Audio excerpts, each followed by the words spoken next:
Hoy, en esta edición de Nuevos Cuadros, estamos de manteles largos porque contamos con una de las legisladoras más relevantes que tiene la 4T. Ella es Aleida Alavés. Estos Nuevos Cuadros.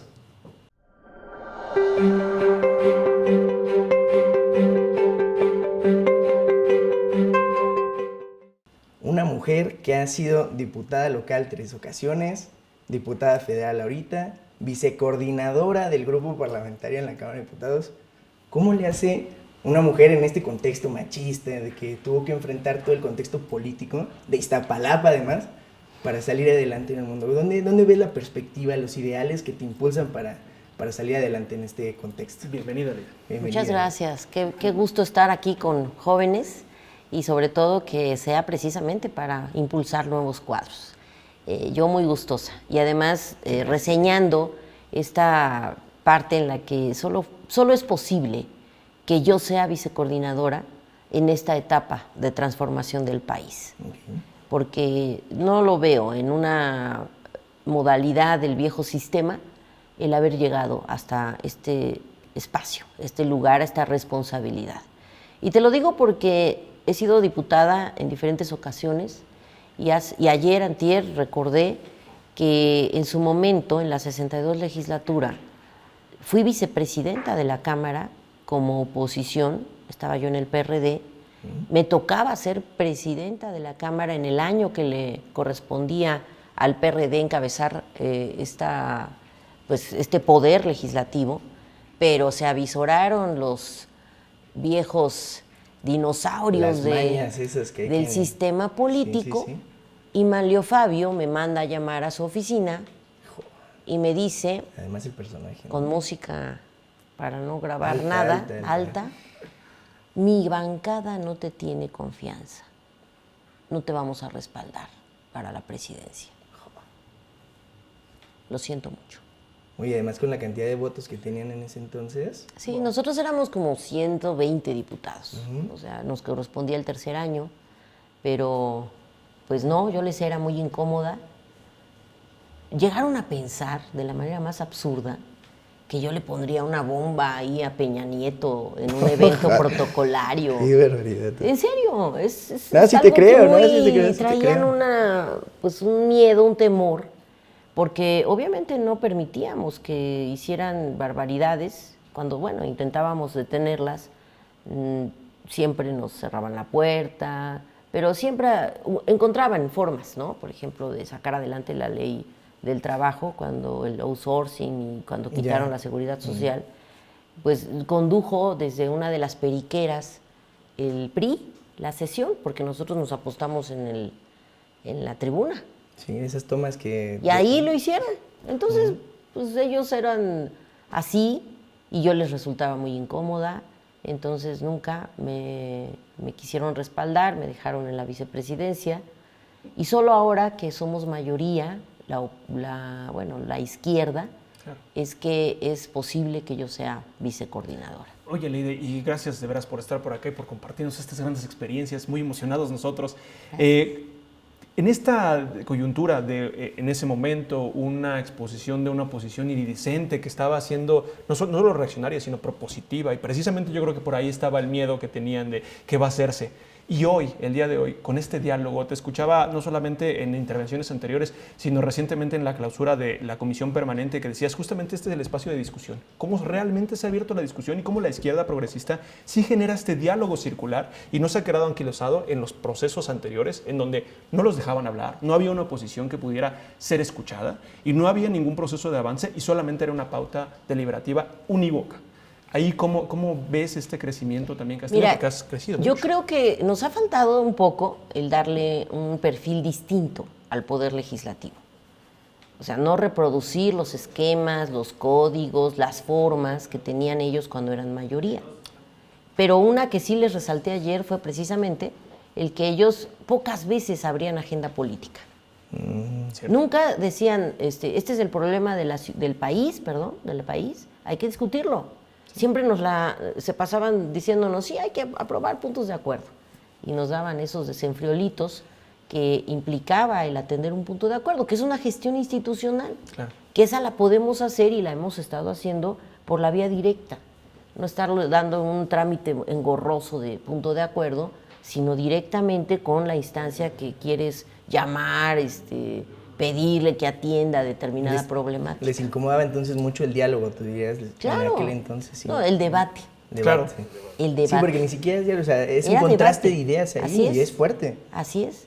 Siempre solicitábamos agenda política y no la aprobaban. Y ahora cada sesión tuvieron agenda política. Y obviamente nosotros decimos el tema, pero ellos pueden y tienen la libertad de expresión de decir, este es el que yo quiero colocar. supuesto, Y lo hicieron, Claro. lo hicieron. O sea, la tribuna está abierta, no censurada, cada quien hace el uso de ella como determina, de acuerdo a su bancada. Es una mayoría distinta. O sea, Sí, es totalmente somos distinta una en mayoría cualquier que forma. no impone y que no veta y que no censura, ¿no? Entonces, eso pareciera menor, pero en épocas del PRI, en su etapa más represiva, pues ni siquiera se le podía decir nada al presidente. Claro. Y ahora tenemos un presidente que está sujeto a al cuestionamiento público y que está bien. Lo que no está bien es que la censura ahora venga desde el INE para que no se puedan decir cosas que deberían ser parte de una discusión pública abierta, sin censura, como lo es en el Congreso de la Unión. Porque del Poder sí, Judicial creo que también, hemos... ¿no? El Poder Judicial lamentablemente está pues acompañando a la derecha en el freno que quieren hacer a las diferentes políticas públicas del presidente. Y la resistencia de la derecha, ¿no? Un poquillo. Pues un poco el proceso coyuntural, ¿no? Y creo que también aquí algo que estaba exponiéndonos mucho Aleida es la clarificación de que este diálogo secular no solamente está en el proceso de agenda política, sino también en los procesos legislativos. Escuchan, antes no era la aprobación ni siquiera de una coma dentro de las modificaciones, Exacto. ¿no? Ahora ya hay un proceso de diálogo, tanto en la Cámara de Diputados como en la Cámara de Senadores, hay un proceso dialéctico. Y creo que eso también está ayudando a mejorar las posiciones. ¿Cómo verías ahí, Aleida, la posición de estos 15 millones de nuevos jóvenes que van a poder votar en el 2024? Y esta dinámica, ¿qué importancia tendría tener esta frescura, esta apertura, esta circularidad, este diálogo que no se tenía desde hace muchas décadas? O tal vez nunca en el país se había tenido un diálogo así de enriquecedor como lo que se está teniendo. ¿Y cómo se le hablaría a los jóvenes? Es muy importante. Yo creo que estos jóvenes que ahora participan y están por participar en los procesos de selección de quienes nos gobiernan, quienes nos representan, cabe mucho y estos espacios valdrán mucho la pena porque estaremos haciendo ese contraste. Que sepan que lo que existe ahora pareciera normal, pues así tiene que ser, pero no era así. Y que ellos ubiquen cómo en las épocas del PRI y del PAN como gobierno, esto ni soñarlo siquiera. La libertad de expresión, la no represión, el que se puedan externar ideas, propuestas, pues, por más descabelladas que sean. Ayer vemos una oposición totalmente descompuesta ya, estridente, gritando, sin argumentos algunos. Y tergiversando además la información, que es ahí donde tenemos que encargarnos de aclararlo y de siempre decir la postura que a cada quien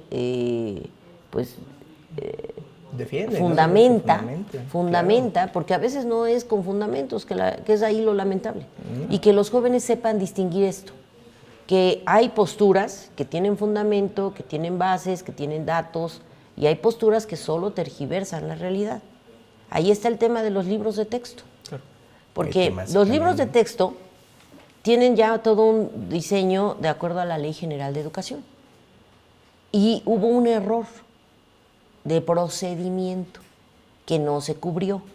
Y eso fue lo que se ampararon y se ayudaron de jueces que además les dieron la suspensión de todo lo que implicaba la distribución de los libros por un procedimiento. Claro, un proceso. Un procedimiento. Sí. O sea, no es en realidad, y no hay amparo alguno que se haya dado por los contenidos de estos libros, claro. por el fondo, porque además, así como lo van revisando en los estados que cuestionan, que si los libros de texto, que si eliminan, que si no, es toda una articulación falaz que están haciendo de los contenidos de los libros de texto, porque ni se eliminan las matemáticas, se engloban en campos de conocimiento en estos libros que ahora van a ser por campos, no por asignaturas, y que entonces las niñas, niños, que eso es fabuloso, van a aprender de manera integral todo lo que pueden tener alrededor. Claro. Darle sentido a que si estás conociendo pensar, multiplicaciones, ¿no? porque necesitas para decir cuántas manzanas vas a traer del mercado y cuánto vas a pagar por ellas. Es algo que en muchas escuelas de educación particular se hace.